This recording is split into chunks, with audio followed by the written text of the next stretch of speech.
So let's say the consumer says, I'm interested in Nike. They might see one of the following. It's bringing it up. It's generating it. This is all live. So give it a second. So this is what you would see of Nike on the desktop. This is what you see of Nike on the tablet. This is what Nike shows up to the consumer on a mobile device. And right here is like the kind of interesting challenges now brands are facing, in that this device, the consumer might come in and access using devices from 450 manufacturers. It could be a low-end Xiaomi phone, it could be a high-end Apple phone, or as I often say, a higher-end Pixel phone from Google. But you have to have that consistent brand experience no matter how the consumer is accessing. So how does your content take the shape of the container? So it has to be liquid content that really understands how the consumer is accessing and then adapt itself. So if you look at Nike, a couple of interesting things. It's a dynamic, motion, activity-oriented company. That is the brand image. And they capture the essence of that in the kind of imagery that they're using. Another thing I've always noticed is this changes almost every single day. They keep it fresh and yet consistent with the brand. So for example, yesterday they were talking about Breaking 2, that effort to run a marathon under 2 hours, that they missed by half a second. So that was what is dominating all the imagery. Today it shifted because Mother's Day is coming up and a lot of the world is thinking about what to get to the mom. And also you'll notice in terms, a couple of more things I want to point out. Imagery that they always use, while it's activity and dynamism oriented, it always seems consistent with their message, which is if you have a body, you're an athlete. So you don't have to be an elite athlete. Just about anybody can put on Nike gear, get out and run and be active. And they make sure that message is orchestrated right through. And I'll show you in a couple of minutes how interesting things they're doing around. And finally, it does not overwhelm you with too many words and choices. Many brands will put so much text and lots of things to choose from. It can be two rows of selection choices. And Nike sort of keeps it fairly simple and lightweight. And they also, in a way, are a multi-brand company, even though there's only Nike as a brand. There's Nike Soccer, which is very different from Nike Women, which is very different from Nike Running. So they are also in a very, very similar situation. The name might be Nike, but it's always Nike something. And they both manage that overall brand and then those sub-brands that apply to a specific category. So walking through the consumer journey, this is what the consumer sees when they are searching for Nike or search. This is how the consumer would experience the brand using online video, sound, light, motion for emotional engagement. This is how the consumer would experience Nike on social media across the Google News or Facebook, Google+. Here you can see the top searches for Nike. Here you can see the rising searches for Nike in the last 90 days around our world. And over there you see a heat map that shows where in the world that interest for Nike is coming from. The warmer the colors, the more the searches indexed to the population of that country over the last 90 days. So the intent behind this is like dashboard. Are you looking at this one? Yeah. Yeah. Slovakia? Yeah. Some of those East European countries we've usually tend to over-index, but it moves around actually on different days. So the idea is that as an owner of the brand, as a director of a brand, you look at this, the 360-degree view, and say, does this capture the spirit of my brand? All these touch points that the consumer sees, is my brand showing up in the correct way or not? A lot of it is actually determined by this element increasingly, online video, because you can do a lot of storytelling. So now, if you look to my left, okay, this is like a random collection of videos from Nike. And as of yesterday, because the audience, the world has suddenly got interested in this Breaking 2, you see a lot of videos. But look at this and tell me a couple things. What do you see here? What is striking of it? What is jumping of it? People in movement. People in movement. What kind of people? Normal, some Normal, all kinds of people, right? Not just elite athletes. A few, they have more far-as images, but also the kind of people you might see on the street. And they do it on purpose, again, with this message. Everybody can be an athlete. If you have a body, you're an athlete. It also signifies a lot of motion and movement and activity with the body, because that is central to the Nike as an apparel company. How much are they showing product versus the lifestyle with the product? Right? So it's, if I take the logo out and the name out, would you still recognize it as possibly Nike? Yeah, yeah, you feel right, because it reflects the personality of the brand. And is the content, if you are into any kind of sports or athletic activities, the content engaging enough? We don't know what the audio track is, we're just kind of watching a montage of images. But do you think you would get drawn in and want to watch some of this content? If you're in sports? Yes, no? All answers welcome, there's no right or wrong answer. I just want to see how you feel emotionally. Because this is the sort of thing subconsciously the consumer is seeing and the brand director has to think of also. Christina, you were saying something? No. Anyone else? Javier? You like it? Yes. Go ahead. My impression is that most of the people is black people. Okay. Yeah. And but across the videos it may not be. It's random selection. No, because in this case it is long distance running. They're actually not just black people. There are a lot of Kenyan, Ethiopian runners, yes. Because the breaking through news is dominating, and when it comes to long distance running, they dominate the field. So it's actually East African runners, and they're showing the training camps there, how they've grown up. Probably, I don't know what the audio track is, a lot of it might be more Farah story sense.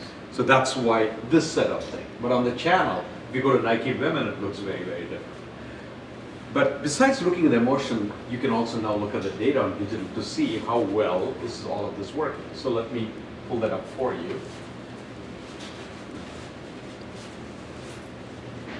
It's regenerating. Yeah, it's regenerating. So we just saw the emotional look and feel of the content, but I will throw up some of the data behind it. So this is the most viewed video. And this actually has a more diverse group of people, and it's called Unlimited You. The number of views, 38 million. Number of likes, almost 100,000 people, and about 10,000 dislikes, which is also good because now you're having a dialogue, a conversation, and the audience is talking. It's got 3,500 comments. So you have all of this data to now work with to understand what should be the DNA of your typical content. This is very inspirational, where they say, you can rise up to any kind of challenge. Nike is very good with this kind of inspirational content that makes you feel like you're the hero. Not just, you don't have to be Michael Phelps, each one of you is a hero. And that's why if you look at the top 5 videos, all with 10, 20, 30 million views, they all follow a similar kind of theme. Come out of nowhere, unlimited future, unlimited you. But Javier, to your point about that collection of videos, yeah, just as of yesterday, you're seeing this domination of East African runners. But prior to that, 3 days ago, Nike's video collection shows people from all over the world and all kinds of people that you might see walking through one of the bigger cities anywhere in the world. And that's because lately they have been focusing on a theme called, is it Haley? What is the word you often say? Equality. Equality, right? Because there's a lot of controversy around the world and divisiveness and erection of world. Nike's saying, no, we're one planet. Nike's a brand for everyone. And that's the kind of image. If you go to the YouTube channel, you'll see that. So with that, we'll switch actually, and let's look at, shall we go to one of them? Yeah, so given the multi-branding and the shift you're making, what's showing up most accurately really is Barcelo, the original. Yeah, so let's start with Barcelo. So we'll do a similar kind of, I want to level set you with Nike, which does a good job of orchestration. So we'll explore some of your brands now.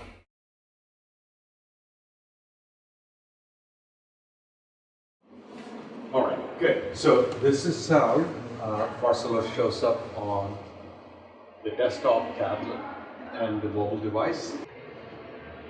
Does it capture the spirit of your brand? Clearly, luxury hotels. Luxury hotels, yeah. We have also city hotels. Yeah. It's but it's over-indexing on the luxury hotel, family vacations, and It's leisure. leisure, right? Yeah. But you also have business travelers, I Yeah. assume so, right? Yeah. But this one actually captured the leisure aspect of it, and definitely focused on immediate booking and check-in, and that's fine. But it's not too taxing either in terms of what it meant, like number of choices and things like that. It's not very complicated. Correct. Yeah. There's simplicity as well. On mobile, looks very Yeah. good. No? Yeah. I can't tell without this. I'll probably have to. The cookie thing is blocking. So. Maybe you can. Yeah, so you can scroll when you go to the local site. Okay, Google. Barcelo Hotels. Here's a summary from Barcelo Hotels, America, Mexico, Puebla.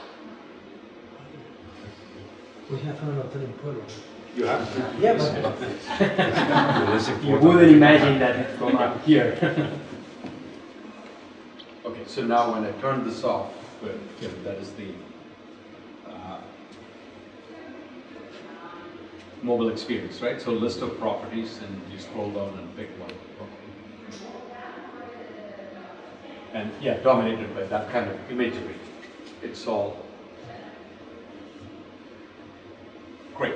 Looking around then, so this is how Barcelo shows up on search, and you can see like what are the kind of terms coming up. This is your online video experience, and the minute we dive a little deeper into it, this is Barcelo on social media, the top searches, the group hotel location, and rising searches, again, indexing of the luxury brand, and there you can see where in the world the search is coming from. Is that congruent with your own data? Yeah, Spain, UK, and is it Germany? Germany. And then US and Canada. Interesting, right? Surprising Mexico is not here. But well, I mean, Well, for the term just Barcelo, it would change that map. Because we do Barcelo Hotel, so this data might be slightly off because typically consumers might be just looking at Barcelo. Okay.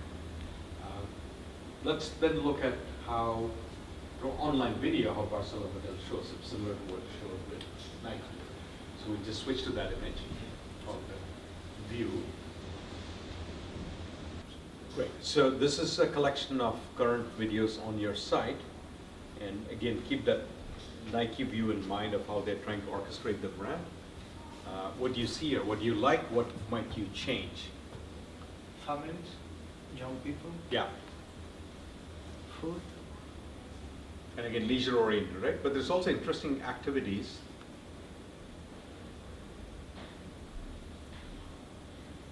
Yeah, so it's both celebration as well as lots of family oriented activities that you can do, right? I see like cooking classes and playing around and beach oriented. And definitely skews family and younger with young kids, right? Experiential, right? Yeah, absolutely. And not too much focus on the property itself, meaning not on the buildings and rooms, which again I see a lot of hotels do. Yeah. Here it's like more get out of the room and start doing things around the hotel, or on the beach, or on the pool, or on the restaurant, or on the bar. Great. And then if you look at how are the audience engaging emotionally, so your most watched video is the one around Barcelo Colorado House Helix. Where is this located? in Dominican Republic. Dominican Republic. Yeah. So it's got what 1.7 million views, only 13 likes, 5 dislikes, and 0 comments. And this is where you start asking the question, similar to what we saw at Nike, can you get these numbers up? Can you get more engagement? Because the medium offers the possibility, as you saw with brands like Nike, and there's that opportunity to have that conversation, and can you get more engagement going on here? Good. Any other brand that you want to see? Did you have one or two more indexed, or we can move Yeah, on? the others, because they don't have a lot of individual branding, don't Yeah. necessarily show up as rich. As this one? Across. So is this useful? Does this give you like an idea of how to think about this? The most important thing I want you to take away is two things. First, increasingly your brand's personality is being shaped by all of these digital touch points. And you really need to think about these pieces, how they interact with each other. And at this point, I'm only showing you content that you can create, curate, and your responsibility for. We know in the travel category, there's so much content being put out there about your property, about your brand, that you have no control over. Every guest is free to do it, and they are doing it from pictures and comments and videos. And you can only help curate some of it, orchestrate it, but all of that is then shaping what your brand, how your brand shows up in the consumer side. And the second thing I want you to really think about is, how do you do storytelling using this as a medium? Because this is providing a lot of richness to brands in shaping the personality of the brand.